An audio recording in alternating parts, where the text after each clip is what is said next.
When Darth Plagueis found Palpatine on Naboo as a teenager, he was already a skilled communicator and manipulator. Through the help of the dark side, he honed these skills of manipulation and deception to get all the way to the top of the Republic to become Supreme Chancellor. A key part of his plan was having complete control of the Republic and ultimately Jedi throughout the Clone Wars, so what if Palpatine never became Supreme Chancellor in The Phantom Menace? Palpatine became Supreme Chancellor during The Phantom Menace when he manipulated Queen Amidala into exercising a vote of no confidence in Chancellor Valorum, getting him removed from office. Palpatine had his associates in the Senate put him up for Supreme Chancellor, where he eventually won over Bail Organa. In this what if, we're going to have Bail Organa beat Palpatine in becoming Supreme Chancellor. Bail Organa is elected Supreme Chancellor.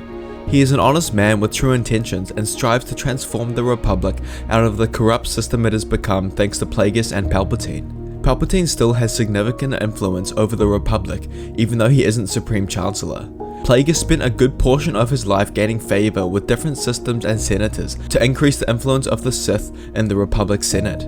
Between A Phantom Menace and Attack of the Clones, Palpatine would continue to do this, increase his influence over the Senate in order to destabilize it further. Palpatine would also continue his plan of getting Dooku to take over the cloning project from Sifo Dyas after he kills him, eventually leading to the Clone Wars. Sidious knows his success will only come if he can wipe out the Jedi in one swift strike. He could have the clone army as well as the droid army take them on directly in an aggressive way, but that wouldn't solve the Jedi problem. He also wants to take over whilst being in favor in the Senate, so needs to increase his popularity. He needs to be someone the Senate turns to in dire need, and he plans to do this at the height of the Clone Wars. If he takes over by force, he will always have people opposing and resisting him. But if he gets on the good side of the Senate, is in favor with the majority and is asked to take control when no one else can, then this will ensure his long-term success.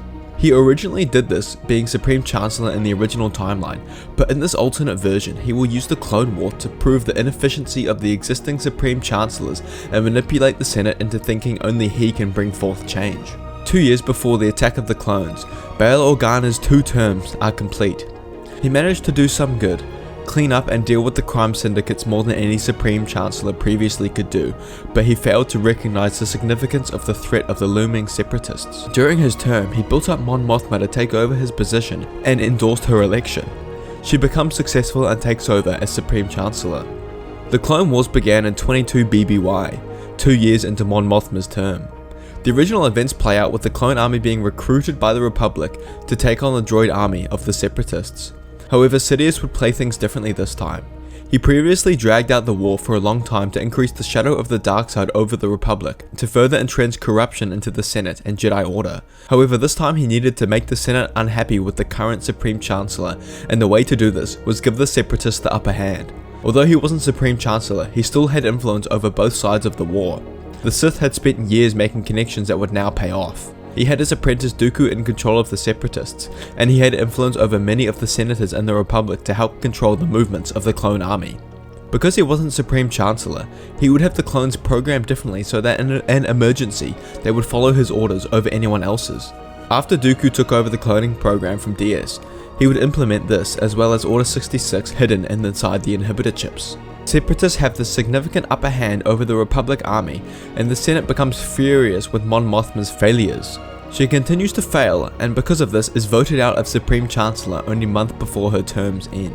Palpatine doesn't think the conditions are right yet for him to become Supreme Chancellor. He needs the Senate to be desperate, and this needs more time. In the meantime, Senator Alan Team is elected to be Supreme Chancellor, and Palpatine continues with the same tactic of crushing the Republic army. The Republic suffers defeat after defeat, and the Separatists are gaining more and more territory every day. Palpatine continues to be a mentor to Anakin, and he of course knows about him and Padme's relationship. Padme remained as Queen on Naboo, and Anakin visits after every mission, and Padme often comes to the Coruscant to meet with Senator Palpatine to discuss the Senate, but also uses this as a cover to meet with Anakin. A year goes by and Team is doing no better than Mon Mothma. He tries hard to stop the war and pushes for a diplomatic solution to the war with peace treaties with the Separatists, but of course this was never going to happen. He is playing a game he wasn't even involved in.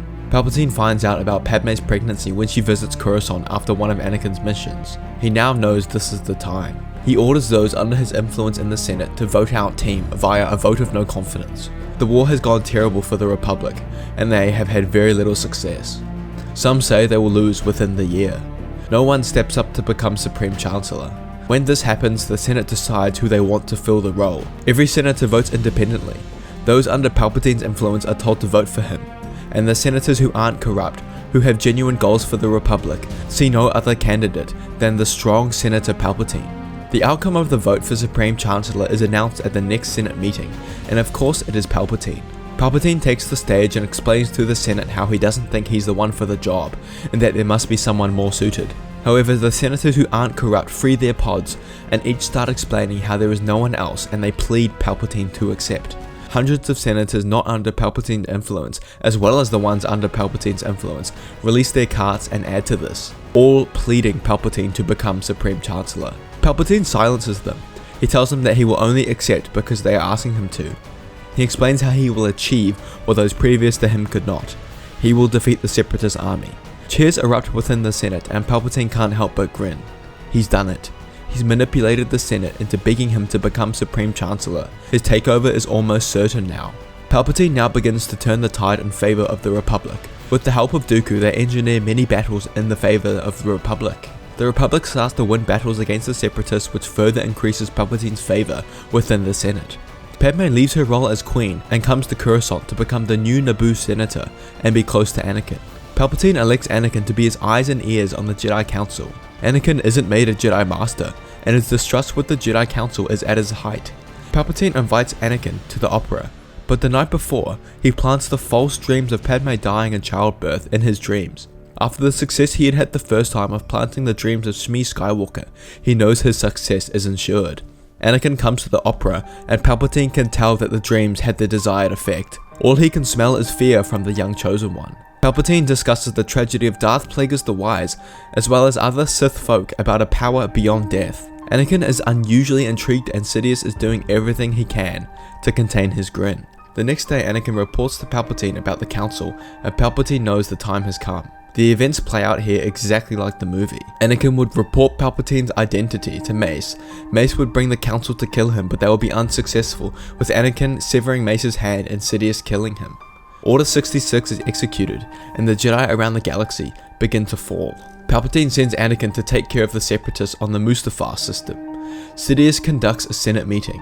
He explains to the Senate how in the chaos and the failures of the previous Supreme Chancellors, that the Jedi has attempted to kill him and take control of the Republic. He explains how he managed to barely survive the assassination, and he is now more determined as ever to ensure Republic victory. He elaborates to say how his secret spies and assassins have taken out the Separatist leaders, and thus, coupled with Grievous and Dooku's defeat, the end of the Clone Wars has come. He says there is now one more task: to eradicate the Jedi following their betrayal and attempted takeover when the Republic was at its weakest. He concludes to say, to ensure a peaceful transition, the Republic will be reorganized into the new galactic empire. Applause erupt throughout the Senate chamber, and Sidious's takeover is complete. In this story, because Padme isn't a senator during the Clone Wars, she never forms a friendly relationship with Obi-Wan. Because of this, Obi-Wan doesn't know to follow Padme and go to Mustafar to try and find and kill Anakin. Anakin completes his mission and kills every Separatist leader on Mustafar and awaits his master's new orders. In the meantime, Yoda takes on Sidious, but we know the end of this battle. A draw, neither wins. Padme makes her way to Mustafar after Anakin had told her where he was going. She lands the ship and runs into Anakin's arms. She can tell Anakin is different. She can see what he's doing, what he's become. She accuses Anakin of joining the dark side, and Anakin explains how he's doing it for her, to protect her. The conversation goes the same way as Revenge of the Sith, but the key difference is that Obi-Wan was not there. When Padme tells Anakin that he's breaking her heart, and that he's going down a path she can't follow, this resonates with Anakin. In the original timeline, he could see Obi-Wan during this time, which fueled his rage. However, now when the love of her life tells him that he's breaking her heart, really hurting her, this starts to open his eyes. She tells him to stop now, come back to her, and that she loves him. Anakin starts to question himself. What's the point of giving everything to the dark side if it just means that Padme doesn't love him anymore? He can see from her emotions that he is really hurting her. He looks upon Padme and stumbles back, asking himself what he has done.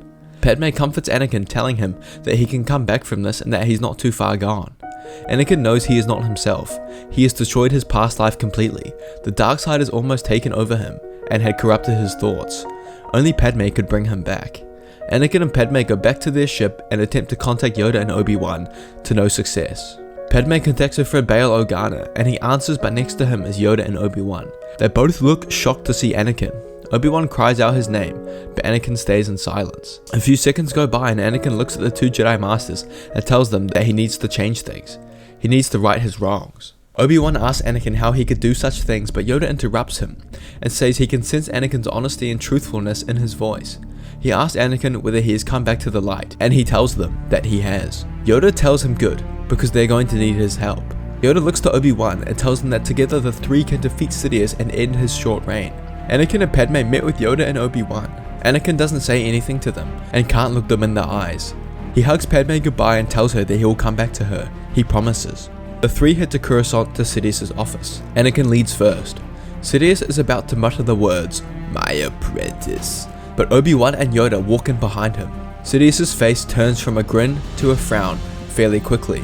"Master Yoda, have you come back for more?" Sidious spews out as he tries to think of an escape plan.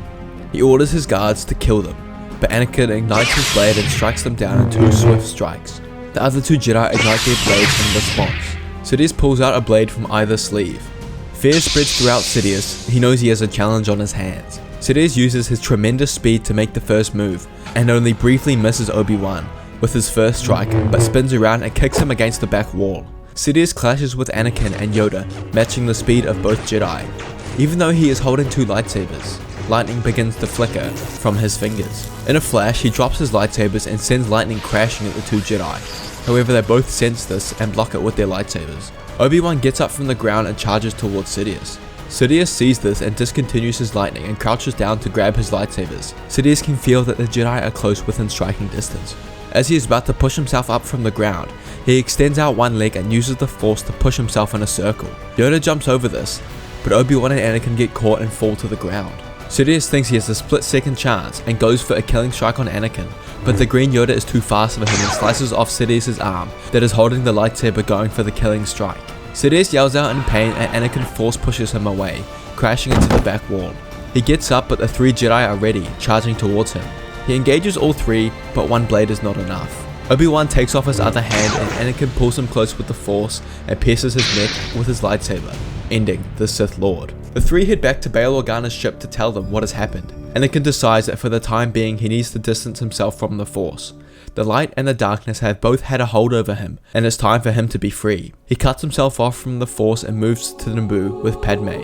Yoda and Obi-Wan, with the help of Bail Organa, take over the Senate in this transitory period, and the 2 masters ultimately begin to rebuild the Order. Padme gives birth, surrounded by her family as well as Ahsoka Tano, their close friend. For a time, Ahsoka lived with their family. She is still a child at this point and helps raise the children. Anakin and Obi-Wan adopt Ahsoka as their own, and she joins the Skywalker family. She is told the truth of Anakin's momentary fall to the darkness, but forgives him and moves on.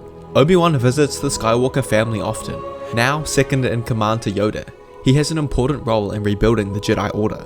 Luke and Leia are not trained in the Force. They know of the Force and how to use it to a limited ability, but Anakin and Padme decided it best that they weren't plagued by the burden of the Force, the burden that almost destroyed their father.